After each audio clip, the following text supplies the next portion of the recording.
Good evening. This is my second video of the day. I hope the of you have watched the one that went out at around 11 o'clock this morning. It's the 11th day of the 11th month, and it was the 11th hour when that video played.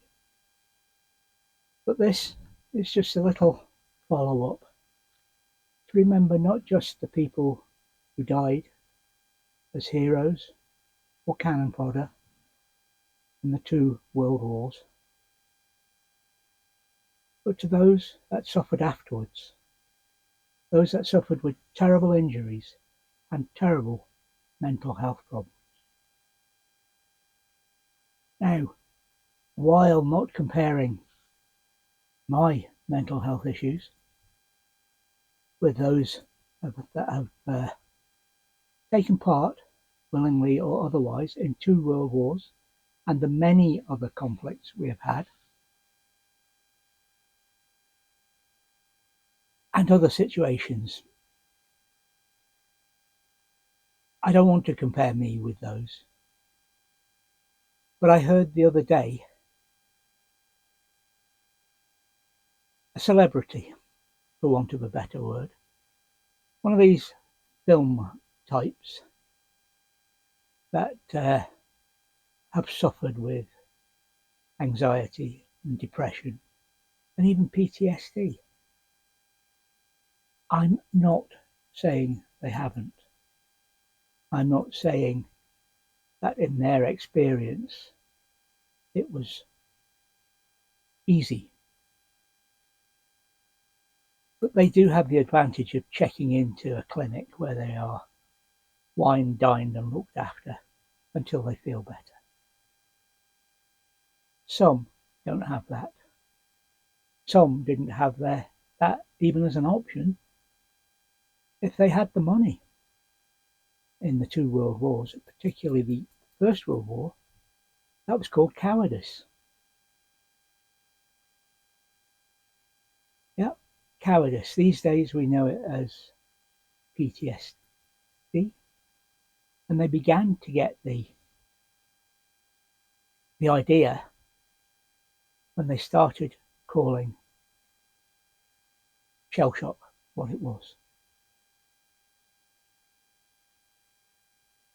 But that brought to mind for me the thoughts about people who say they have anxiety and say they have depression. Yes, they do, to an extent. But then they don't have what those people went through. And I can only speak about what I went through and I'm still going through. Anxiety for me goes from on edge, being worried about something going to happen, through all these people are out to get me, they're going to do me harm, to blind panic, I've got to get out of here and I've got to get out of here now. And I hate that one. Thankfully, it doesn't happen that often. I've had 2 attacks recently and I'd rather not repeat it.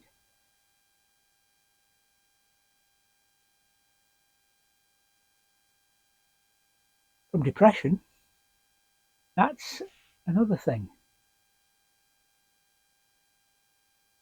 It's different for everyone.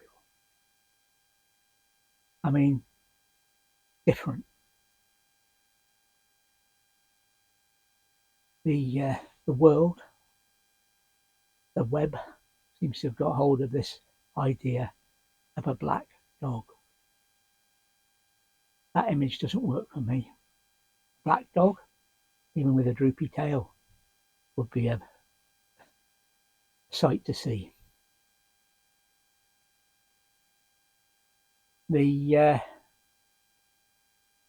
depression for me is a constant weight, a worry at its lowest ebb. And when the anxiety and the depression get together, for me, that blind panic becomes a surety, and the only way out is to remove myself. And I don't mean run away, although it is running away in a form. Anyway, I did say it's not about me, and it's turned all about me. This is supposed to be short, and it's to ask you not to just remember the fallen of the 2 world wars, whose bodies may or may not have been identified and laid to rest in the various tombs and military cemeteries in northern France and Britain, but to remember those that returned and the problems that they have and had rather adjusting to a normal life post-war. And believe me, it's not cowardice. It takes a lot of bravery to fight it. Bye for now. Thank you for watching Desmond's Donders. And remember, while in the countryside, indeed anywhere, take nothing but memories and leave nothing but tracks. Please subscribe and click that notification bell to receive notifications of all our videos.